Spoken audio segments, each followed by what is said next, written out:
నమస్తే. ఈనాటి అద్భుతమైన విశ్లేషణకు స్వాగతం. ఈరోజు మనం ఒక మామూలు కథను కాకుండా ఏకంగా బ్రహ్మాండాలే గడగడలాడిన ఒక మహాద్భుతమైన పౌరాణిక ఘట్టాన్ని విశ్లేషించబోతున్నాం. ఊహకందని రెండు విశ్వశక్తులు ఢీకొన్నప్పుడు వాతావరణం ఎంత భయంకరంగా ఉంటుందో ఈరోజు మనం చూడబోతున్నాం. ఇక ఏమాత్రం లేట్ చేయకుండా ఆ చీకటి ప్రళయకాలపు వాతావరణంలోకి వెళ్ళిపోదాం. అసలు ఈ సంఘర్షణ ఎక్కడ మొదలైందో తెలుసా? హిరణ్యకశిపుడి వధ పూర్తయింది, కాని ఆ తర్వాత జరిగింది నిజంగా ఎవరూ ఊహించనిది. ప్రళయకారకమైన ఉగ్ర నరసింహుడి క్రోధం ఎవరైనా ఆపగలరా? అసలా కోపాన్ని తట్టుకునే శక్తి సృష్టిలో ఎవరికైనా ఉందా? ఇదే మన ఈనాటి విశ్లేషణకు మూలబిందువు. మొదటి విభాగం: నరసింహుడి మహాక్రోధం. యుద్ధం ముగిసిన తర్వాత కూడా ఆవరించియున్న ఆ అంతులేని భయంకరమైన కోపం ఎంతటిదో ఇప్పుడు చూద్దాం. ఒక్కసారి ఆ వాతావరణాన్ని ఊహించుకోండి. హిరణ్యకశిపుడి సంహారం ముగిసిన మరుక్షణమే ఆ నరసింహుడి గర్జనలకు బ్రహ్మాండాలు వణికిపోవడం మొదలైంది. స్వయంగా ప్రహ్లాదుడు ప్రార్థించినా సరే ఆ ఉగ్రరూపం శాంతించలేదు. పరిస్థితి పూర్తిగా చెయ్యదాటిపోతుండటంతో ఇక ఆ దైవిక ఉగ్రత్వాన్ని అడ్డుకునేందుకు భయకంపితులైన దేవతలంతా కలిసి ఆ పరమాత్మును వేడుకున్నారు. ఎందుకంటే ఆ కోపం అలాగే కొనసాగితే ఈ సృష్టి అంతమైపోతుంది కదా. రెండవ విభాగం: పరమశివుడి ప్రవేశం, శరభేశ్వర రూపం. సరిగ్గా సృష్టి అంతమైపోతుంది అనుకున్న సమయంలోనే ఆ దైవిక జోక్యం జరిగింది. ఆ బంగారు వర్ణపు విశ్వశక్తితో నిండిన దైవిక ప్రవేశాన్ని ఒక్కసారి ఊహిస్తే ఒళ్ళు గగురుపొడుస్తుంది.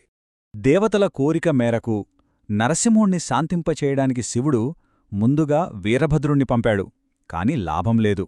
ఆ ప్రయత్నం పూర్తిగా విఫలమైంది. సాధారణ పద్ధతులు ఏవీ అక్కడ పనిచేయలేదు. అప్పుడే మునుపెన్నడూ చూడని ఒక అసాధారణమైన ముప్పును ఎదుర్కోవడానికి పరమశివుడు స్వయంగా ఊహకందని శరభేశ్వర రూపాన్ని దాల్చాడు. అవును, 8 ఆ భయంకరమైన కొత్త అవతారానికి ఉన్న మహాకాళ్ళు అవి. ఆ 8 కాళ్ల అవతారం ఎంత వింతగా, ఎంత భారీగా ఉండి ఉంటుందో తలుచుకుంటేనే ఆశ్చర్యం కలుగుతుంది. అసలీ శరభరూపం ఎలా ఉంటుందో తెలుసా? 8 కాళ్ళు, భారీ రెక్కలు, సింహం ముఖముండి ఏనుగును సైతం అవలీలగా పైకెత్తేగల అనంతమైన శక్తి ఉన్న ఒక మహాపక్షి ఈ శరభేశ్వరుడు. ఆ చీకటి ప్రళయ వాతావరణంలో ఆ ఆకారాన్ని తలుచుకుంటే దాని అపారమైన బలం ఎలాంటిదో ఇట్టే అర్థమవుతుంది. ఇక ఈ శారీరక పోరాటం ఎంత తీవ్రంగా జరిగిందంటే, ముందుగా శరభపక్షి తన భారీ రెక్కలతో నరసింహుణ్ణి గట్టిగా బంధించింది. ఆ తరువాత ఆయనను శాంతింపజేయడానికి ఏకంగా ఆకాశంలోకి తీసుకువెళ్ళిపోయింది. కాని ఇక్కడే ఒక ఊహించని ట్విస్ట్. తనను ఎవరో బంధిస్తున్నారని భావించిన నరసింహస్వామి ఉగ్రత్వం తగ్గకపోగా మరింతగా రెట్టింపయింది. బంధించాలన్న ప్రయత్నం పూర్తిగా బెడిసికొట్టి పరిస్థితి మరింత ఉద్రిక్తంగా మారిపోయింది. మూడవ విభాగం: గండభేరుండ ఆవిర్భావం.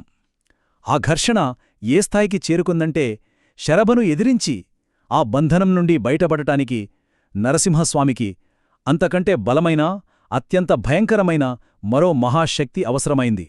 2 ఆకాశాన్ని చీల్చుకుంటూ ఉద్భవించిన ఆ కొత్త అవతారం యొక్క 2 మహాశిరస్సులు అత్యంత బలమైన ప్రభావాన్ని చూపుతాయి.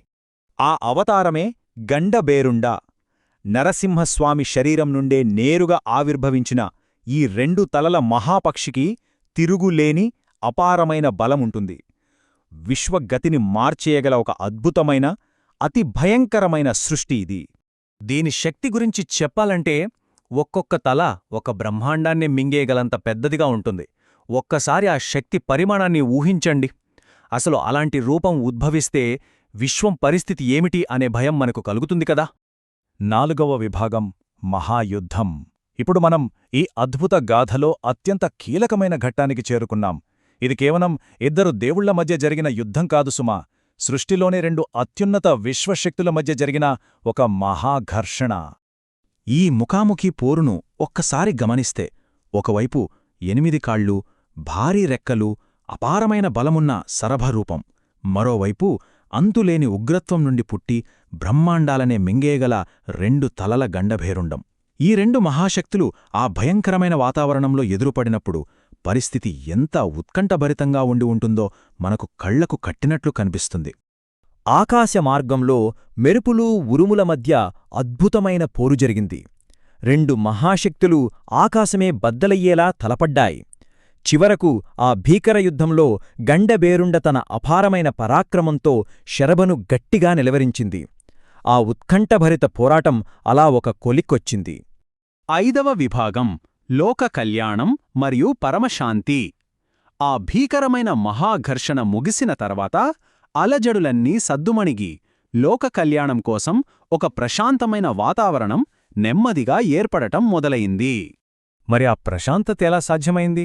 చివరకు ఆ రెండు బ్రహ్మాండమైన శక్తులు తాము సాక్షాత్తు శివుడు మరియు విష్ణువు అనే తమ నిజ రూపాలను గుర్తించాయి.